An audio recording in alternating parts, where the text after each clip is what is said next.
Oh, there we go. Oh, God. Hey, Roll, can you turn that monitor in towards me? Oh, that's better. Yeah. Yeah. Well, Mike is no longer with us in this part of our life, but he is everywhere around us. Yes. And I see it on the T-shirts. I see it in your faces when I mention his name. And goddamn it, on the internet, you can't get away from it. His picture pops up every day. And that's a beautiful thing. Somebody showed me a picture last night.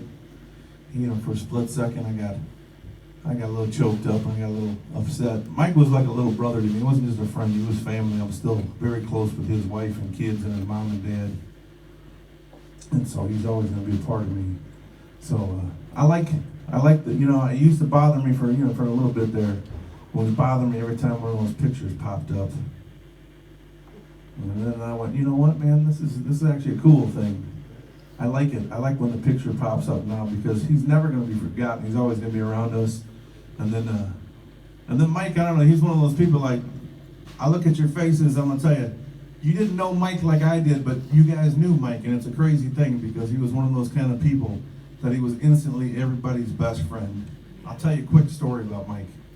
When he joined my band, he was really shy. Great performer, but he was out of his element, and he would admit, he goes, man, I don't know what I'm doing up here. And I said, just be you, and you'll be fine because, you know, your personality and your talent's going to fucking win everybody over in a second. Don't worry about it. Yeah. And so we would go to these nightclubs and these festivals, and like within a year, we'd come back to some of the same clubs that, you know, we had played a couple months earlier. And Mike would be walking around the room, shaking hands, talking to people, and all these people would be laughing and joking. And I'm looking at him, watching him, going, how the fuck does he know all these people? And he comes back, and I said, Mike, I said, you know all these people? He goes, oh yeah, man, that's so-and-so, and that's so-and-so, and that's that person, and that's that person, and that's so-and-so. And oh yeah, they just had a kid, and oh yeah, they just had a birthday, and this person. And I said, did you grow up in this town? He goes, no, from the last time we were here. I said, dude, I've been playing this place for 30 fucking years. I only know 2 people. He knew everybody. And that's what he was, man. And so when he passed, you know, everyone told their story, man. And I just kept coming to me. I actually got really sick. I don't know if this was his cruel joke on me because I got really sick at his funeral, and I had like 103 or 104 fever, and Mike's mom wouldn't even let me go to the funeral. I was at the wake the night before, and Mike's mom and dad said, no, you're not coming. It was the coldest day in recorded history in Chicago. This is like Mike's fucking cruel joke, so I'm gonna die and everyone's gonna freeze. And you're gonna get sick and you're gonna come up with this. And I had this fever dream. I'm laying on the couch having this fever dream. I just kept picturing this comet. And I was like, yeah, man, he was like a comet, man. Big bright tail, man, and then phew, there it goes, and then it was gone. And I remember we had just recorded our brand new CD, and we finished it in January, and came home. And the day we got home was the day that Michael passed away. And Mike and I were supposed to get together that day. He had just moved into a new place. He said, yeah, man, when you get home, man, on Monday, come on over and see the new place, and I'll cook you dinner. And that was the Monday that he passed away. And we had finished the CD, and like I said, they had the funeral a week later, and I got sick, and I kept coming with this thing. I wrote this song. I woke up from this fever dream, and I wrote this song. And I talked to Mike Welsh. And I said, I'm going to be out in Boston in a couple of weeks, man. I got this song. Will you record it with me? And so Mike Welsh recorded it with me, and I asked Bruce Iglauer from Alligator. I said, I know our record's already done, but can we add one more song? And Bruce said, absolutely.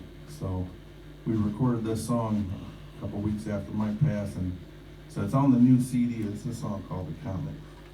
I'm not going to play Mike Welsh's part because he plays it so beautiful. I'm just going to play Mike Welsh's part.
guys so much.